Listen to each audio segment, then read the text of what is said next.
এই যে রায়টা হয়েছে এটা তো একদম আমি বলবো হাস্যকর আর সম্পূর্ণভাবে অবৈধ।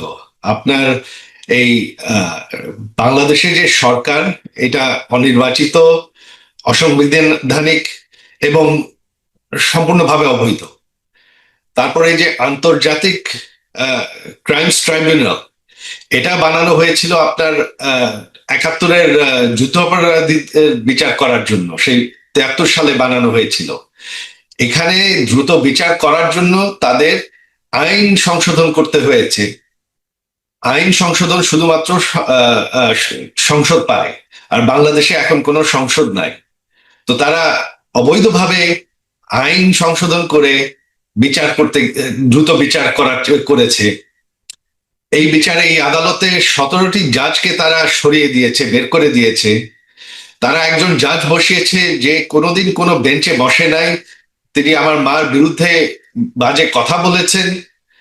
আহ এই আদালতে আমার মাকে তারা কোনো আইনজীবী নিয়োগ করতে দেয় নাই, আমাদের আইনজীবীকে আদালতে ঢুকতে পর্যন্ত দেয় নাই।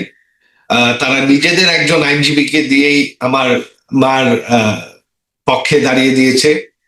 তো এটা সম্পূর্ণ একটা সাজানো বিচার। এটার কি রেজাল্ট হবে এটা আগে থেকেই সবাই জানতো। আহ এটা সম্পূর্ণ অবৈধ। ছাড়তে হয়েছেন শুধুমাত্র নিজের যান বাঁচানোর জন্য, তাও তিনি কিন্তু দেশ ছাড়তে চান। ঠিক হেলিকপ্টারে ওঠার আগে তিনি উঠতে চাননি। তখন আমার সাথে ফোনে কথা হয়।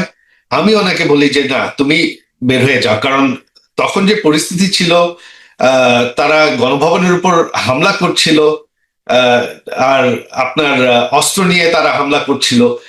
আর আমার মার যে সিকিউরিটি, তারা কিন্তু প্রস্তুত ছিল ওনাকে নিরাপদ রাখতে। তবে আমার মা তখন বলেন যে না, আহ, এটাকে ঠেকাতে গেলে আরো শত শত লোক মারা যাবে।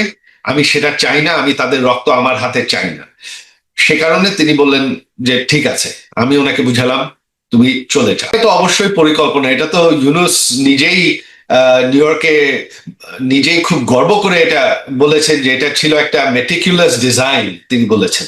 আর এই মেটিকুলাস ডিজাইনের যে আর্কিটেক্ট, তাকেও তিনি সেখানে পরিচয় দিয়ে দেন। তো হ্যাঁ, কিছু আন্দোলন তো ছিল, তবে আন্দোলনকারীদের পিছনে মূল এটা একটা ষড়যন্ত্র ছিল। আর সেটা তো মার্কিন যে প্রেসিডেন্ট ট্রাম্প, সে নিজেই বলে দিয়েছিলেন। তিনি এই বছরেই কয়েক মাস আগে প্রেস কনফারেন্স করে বলেছেন যে সাবেক যে সরকার ছিল